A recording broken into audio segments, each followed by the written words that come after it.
Ga je naar de Frisian Day? Ik kan het. Ga je naar de Frisian Day? Ja. Ja. En waarom? En waarom? Vanwege de voorvaders die allemaal uit Friesland komen. Ten noorden van Leeuwarden in Halm.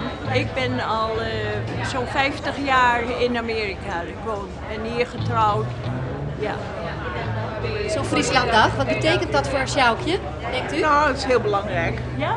Heel Ja, belangrijk. ja. Ja. Ja, het was nu of nooit meer, weet je. Ja, daarom. Het is bij één keer 400 jaar New York.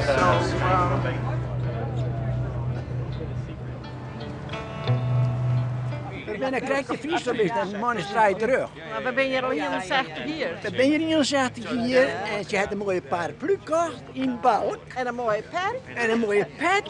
En die Dus moet je bent er heel nog klaar voor, jongens. Ja, waar raast je van? Dit is Colonel's Row, de huizen van hege officieren van de Amerikaanse marine. Zo'n oordeel hier verlitten omdat de basis op Governors Island sluiten is. Ik ben van Witmarsum. Van Witmarsum? Ja, en jou binnen Ik ben van Wommels. En hoe lang ben je al in de States? In 56 jaar. Hallo, Hendrik.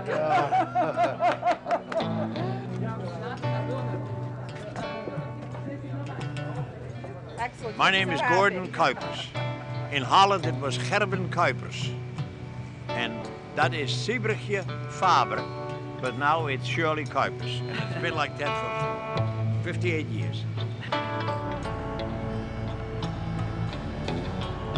Well, I have written something in your book, as you asked me, and here it is, and I hope you will enjoy it. And enjoy the book. Thank you.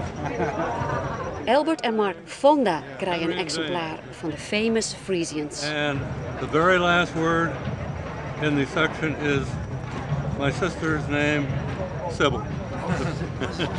De atmosfeer is heel prettig, ja, en feestelijk. My grandfather immigrated from Piam in Friesland in 1893. And he was 25 years old and had 2 children. Came to the United States and settled around Holland, Michigan, and had about 11 more. And my father was one of them. Yeah, give it a round of applause. Sure. Samuel Meyer Isaacs was born in 1804 in Leeuwarden as a son of a prominent merchant and banker. In 1839, he arrived in New York, and here you are. 200 years later. How many generations? It's probably about 6 or 7 generations. Yep.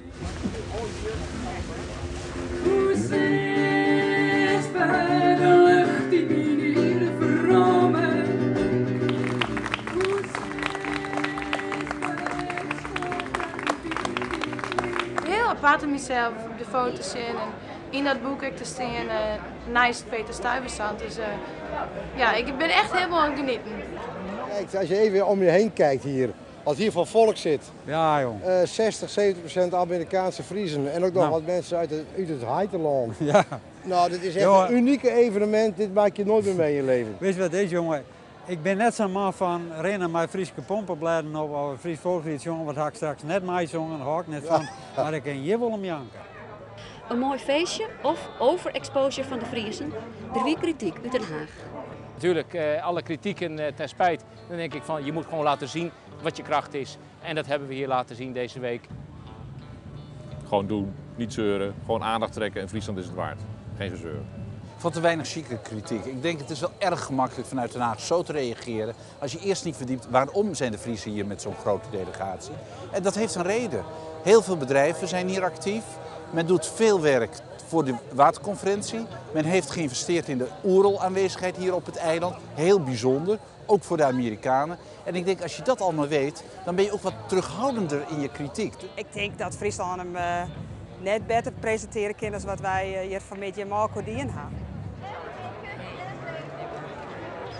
Lekker eten en dank you all en on Chen.